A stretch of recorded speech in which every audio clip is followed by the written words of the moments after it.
क्या आपने भी ये गेहूं के आटे का नाश्ता या फिर बिस्किट जिसे कहते हैं ट्राई किया है? अगर नहीं किया है तो जल्दी से ट्राई कर लीजिएगा, क्योंकि ये बहुत ही अच्छी रेसिपी है। आप इस रेसिपी को स्टोर भी कर सकते हैं। एक बार बना के कई दिन तक आराम से खाइए, जल्दी ख़राब नहीं होती है। और अक्सर क्या होता है, हमको छोटी मोटी सी भूख लगती है, तो उस समय अगर ये बिस्किट आप खा लेते हो तो आपका पेट एकदम भर जाने वाला है।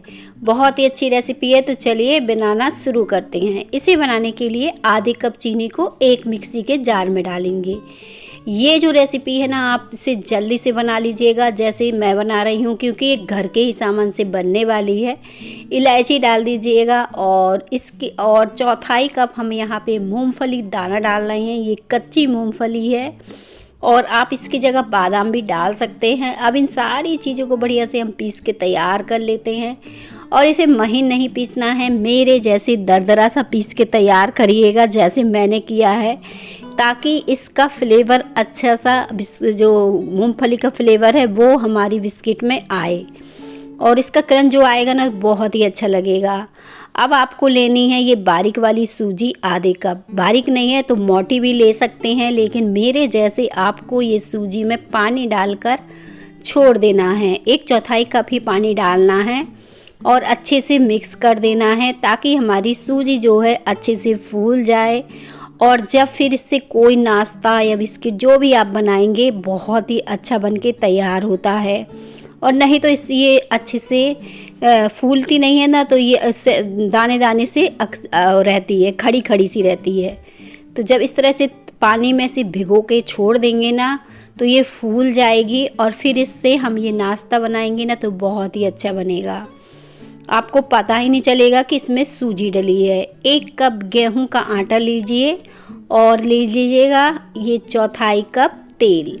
तेल की जगह आप घी का भी इस्तेमाल कर सकते हैं। मैंने यहाँ पे रिफाइंड तेल का इस्तेमाल किया है, जो अक्सर करती हूँ। अब इस आटे में इसे हमें अच्छे से मिला लेना है। जब तक कि अच्छे से नहीं मिल जाता है तो हम इस तरह से इसे मिलाते जाएंगे, ताकि ये अच्छे से मिल जाए। ये जितने अच्छे से मिल जाएगा उतना ही खस्ता करारा सा हमारा नाश्ता बन के तैयार होगा। अब इसके लिए हमें कुछ भी इंग्रेडिएंट की ज़रूरत नहीं पड़ेगी, सारे इंग्रेडिएंट हमारे हो गए हैं। बस ज़रूरत है तो इसे बनाने की। तो बस इस तरह से मोयम को देखें, चेक करिएगा, ये काफ़ी आपको गीला सा एकदम बढ़िया सा दिखेगा। अब हमने यहाँ पे खस्ता दाने लिए हैं, पुस्ता दाने भी लोग कहते हैं, खसखस दाने भी कहते हैं। ये मैंने डाला है। ये पूरी तरह से ऑप्शनल है, आप इसे स्किप भी कर सकते हो, या फिर आप यहाँ पर तिल का भी इस्तेमाल कर सकते हो। और जो चीनी और मूंगफली हमने पीस के रखी थी, अब आती है इसको मिलाने की बारी। तो हमने इसे भी मिला दिया है और अच्छे से हमें इसे मिक्स कर लेना है, ताकि ये सारी चीज़ें बढ़िया सी मिक्स हो जाएं। और सूजी जो है फूल रही थी, अब हम इसमें ऐड कर देंगे। ऐसा नहीं है कि घंटों हमें सूजी को छोड़ देना है फूलने के लिए। जब तक हम ये तैयारी करते हैं तब तक ही हमने इसे छोड़ा है। इसके बाद मैंने इसी में डालकर इसे गूँथ के तैयार किया है। सूजी को हमें अच्छे से मिला लेना है, तभी पानी ऐड करिएगा और फिर इसका एक डो बना के तैयार करिएगा। सूजी गीली है तो पानी बहुत ही कम मात्रा में लगेगा आपको, और इसका टाइट डो लगाइएगा। रोटी बनाने के लिए जैसे लगाते हैं वैसा बिल्कुल ना लगाइएगा सॉफ्ट, थोड़ा सा टाइट लगाएंगे तो आपका जो नाश्ता है बहुत ही अच्छा बन के तैयार हो जाएगा। पानी के हल्के हल्के छींटे लगा दीजिएगा और इसको कंबाइन कर लीजिएगा। तो बस अब हमारा डो बन के तैयार ही होने वाला है। और जब इससे आप नाश्ता बनाएंगे ना तो बहुत टेस्टी बढ़िया बन के तैयार होगा। कम मेहनत में बहुत ही अच्छी रेसिपी है, ज़्यादा कुछ सामान भी नहीं लगता है। तो आप इसे बना के रख सकते हो, और जब कभी आपको कुछ बनाने का मन न करे तो बच्चों के टिफ़िन में भी इसे दे सकते हो। तो यहाँ पर अब हमारा डो भी लग के तैयार हो गया है। थोड़ा सा हम इसे मसल के चिकना करेंगे। हाथों पर अगर चिपके तो हल्का सा आप तेल लगा सकते हैं, वैसे तो कुछ भी नहीं होता है, बहुत ही अच्छे से ये डो बन जाता है। अब डो हमारा बन गया है तो हम इसे रेस्ट नहीं करने देंगे, तुरंत इससे नाश्ता बनाना शुरू करेंगे। तो यहाँ पे देखिए मैंने क्या किया, इस तरह से इस डो को साइड रख दिया। साइड रखने के बाद इसकी लोइयाँ तैयार की हैं, जैसे रोटी बनाने के लिए लोइयाँ करते हैं ठीक उस तरह से। अगर चिपके तो यहाँ पे थोड़ा सा आप गेहूं का आटा लगा सकते हैं, और रोटी के लिए जितनी लोई लेते हैं उससे थोड़ा सा हमने बड़ी साइज की लोई ली है। और बस इस लोइयों को मैंने 3 ली हैं और इनको गोल करके हमें बेल के तैयार करना है। और आज जो नाश्ता हम बनाएंगे वो थोड़ा सा हम लेयरदार बनाएंगे, सिंपल नहीं बनाएंगे। इसीलिए मैंने यहाँ पे 3 लोइयाँ तैयार की हैं, क्योंकि हम थोड़ा सा लेयरदारी से बना रहे हैं। तो यहाँ पे इन्हें बेल के तैयार कर लेंगे कुछ इस तरह से। और इसे हमें बहुत ज़्यादा पतला नहीं रखना है, हल्का सा मोटा रखना है। और फिर इसके ऊपर हल्का सा आपको तेल लगा देना है। तेल नहीं लगाना चाहते तो हल्का सा आटा भी लगा सकते हैं।